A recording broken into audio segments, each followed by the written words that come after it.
thank you guys for having us here. Fantastic event. I'm very pleased of how you guys organized it. Really, really cool. How did you hear about Forwarder events? I think we were looking for events for networking opportunities such as this one, and this opportunity was immediately evident to us as one of the places where we could advertise and discuss about our offering. Because the first experience I had in the category insurance sector was in 2020. So I think you remember what happened in 2020, and that was sort of a rough introduction to the space in category insurance, because supply chains were disrupted everywhere, things getting blocked, people working remotely. So it was really a moment of, to use that euphemism, transformation. It was really a moment where, at least for me, the first experience in the space, could see the value of what we were doing in terms of the value of credit insurance and what it meant for global trade. We saw an increase in, I'll try and say this after 20 coffees today, digitalization. Is that right? Yeah, I mean, I would say that at the time, the effort of digitalization was more reactive than anything else. Simply because, people had to work from home, things were getting disrupted, and so people had to use other means maybe that they would normally do.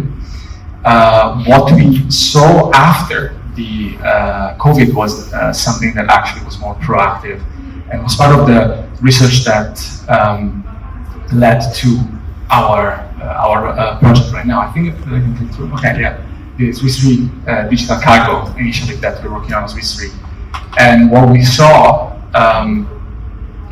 in the years immediately after COVID was this social digitalization, but in so many different ways. For instance, in the forwarding space, we saw the emergence of... In which space was that? In the forwarding. In the forwarding space, got it. We saw this emergence of customer areas where customers could access so many services that the forwarder would normally do over the phone or via email, also directly digitally.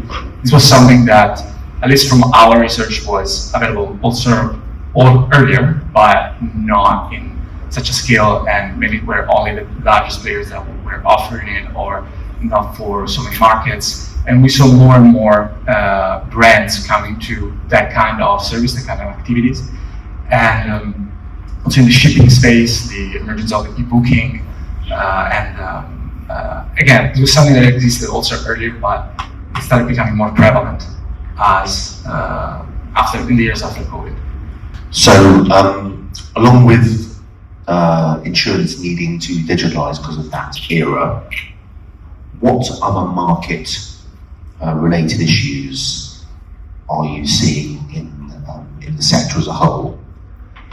Sure. So bear in mind that I come to this conversation with the lenses of somebody that has an insurance perspective. So we're not forwarders. Our company does not do forwarding. It's not a logistics company. It's not a shipping liner. Nothing of that. So we have a specific lens of somebody that is in the risk transfer space. So one interesting thing that we are seeing, one interesting issue that we are seeing in the last years is that the global trades and supply chains are inherently fragile. And this is because some events that were supposed to be once in a lifetime events, and we're talking about materialization of war risk, canals getting blocked, massive disruptions of global, very important ports, pandemic events. These were supposed to be once in a lifetime events, once in a lifetime risk materializations, and they're becoming actually now once every 4 to 5 years kind of events. And this shows which kind of fragility there is in the system. How long has the company been going for? Your business, yeah, roughly. So it's not a startup by any means, is it? It is not a startup by any means. We actually deal with very large risks. Yeah. But when it comes to the cargo sector, we have a very niche offering because we want to be digital first. We are entering now this market again, specifically with this project and with this initiative. Would you say that companies in the industry are fully aware of their insurance requirements? Just to give you some data points because I like to talk about data. It is estimated, depending on how you measure it, that between 60 to 70% of all the cargo going around globally travels either underinsured, meaning not insured for the full value of the goods that are being transported, or not insured at all. Or undervalued if you're not. Yeah. So, I mean, if you think that the level of liabilities that are out there for the carrier are so minimal, so basically so much stuff that goes around is not protected adequately. And so the short answer to your question is no, there is not too much awareness. Sometimes there is, and sometimes customers can be very well equipped to face this kind of challenges, but some other times, and this doesn't happen all the time, but the expectation of a client is, okay, I paid for a job to move the goods from A to B, something went wrong, okay, I must be covered, right? I mean, something must have been there to protect from this kind of event, but that's not always the case. Do you say 60 to 70%?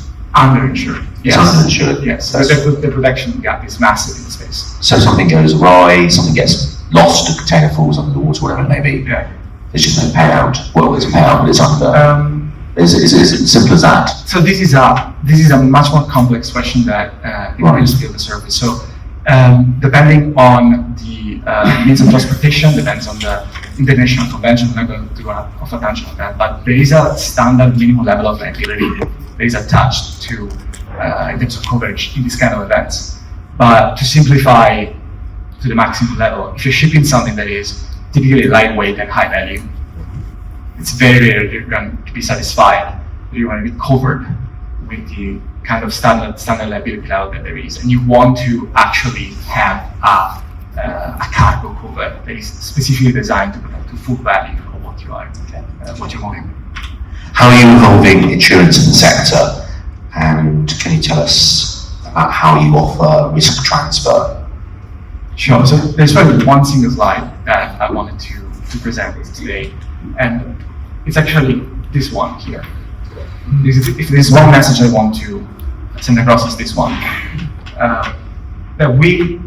This is the biggest mission, to include the add cargo protection button in your customer journey. And we call it the customer journey, not your customer area or customer portal, because we know that every forwarder can be at a different stage of digitalization journey. So if you are a digital first forwarder, you can add a form of protection at the point of sale, so that some of your customers might be interested in accessing protection for their goods that are in transit can purchase it at the point of sale. This is not too different from what happens in other areas of the insurance sector. I think that if you purchase that thrift anywhere via an online travel agent, you're being offered to purchase an insurance product for anything that can happen.